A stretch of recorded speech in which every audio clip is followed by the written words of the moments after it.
The Second Book of Samuel. Chapter 1. After the death of Saul, when David had returned from the slaughter of the Amalekites, and David had stayed 2 days in Ziklag. On the third day, behold, a man came out of the camp from Saul, with his clothes torn, and earth on his head. When he came to David, he fell to the earth, and showed respect. David said to him, "Where do you come from?" He said to him, "I have escaped out of the camp of Israel." David said to him, "How did it go? Please tell me." He answered, "The people have fled from the battle, and many of the people also have fallen and are dead. Saul and Jonathan his son are dead also." David said to the young man who told him, "How do you know that Saul and Jonathan his son are dead?" The young man who told him said, "As I happened by chance on Mount Gilboa, behold, Saul was leaning on his spear, and behold, the chariots and the horsemen followed close behind him. When he looked behind him, he saw me, and called to me. I answered, 'Here I am.' He said to me, 'Who are you?' I answered him, 'I am an Amalekite.'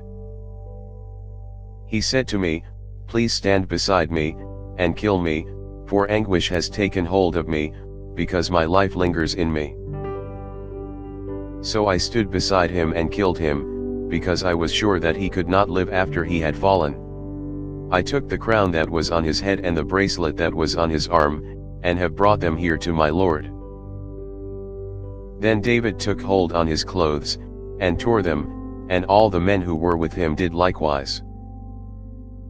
They mourned, wept, and fasted until evening, for Saul, and for Jonathan his son, and for the people of Yahweh, and for the house of Israel, because they had fallen by the sword. David said to the young man who told him, "Where are you from?" He answered, "I am the son of a foreigner, an Amalekite." David said to him, "Why were you not afraid to stretch out your hand to destroy Yahweh's anointed?" David called one of the young men, and said, "Go near, and cut him down." He struck him so that he died.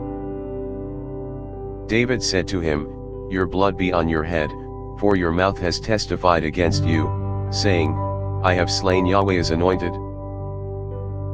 David lamented with this lamentation over Saul and over Jonathan his son. And he commanded them to teach the children of Judah the song of the bow. Behold, it is written in the book of Jasher. "Your glory, Israel, was slain on your high places. How the mighty have fallen. Don't tell it in Gath. Don't publish it in the streets of Ashkelon, lest the daughters of the Philistines rejoice, lest the daughters of the uncircumcised triumph. You mountains of Gilboa, let there be no dew or rain on you, and no fields of offerings, for there the shield of the mighty was defiled and cast away, the shield of Saul was not anointed with oil. From the blood of the slain, from the fat of the mighty, Jonathan's bow didn't turn back. Saul's sword didn't return empty." Saul and Jonathan were lovely and pleasant in their lives. In their death, they were not divided.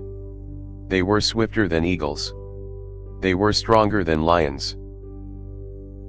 You daughters of Israel, weep over Saul, who clothed you delicately in scarlet, who put ornaments of gold on your clothing.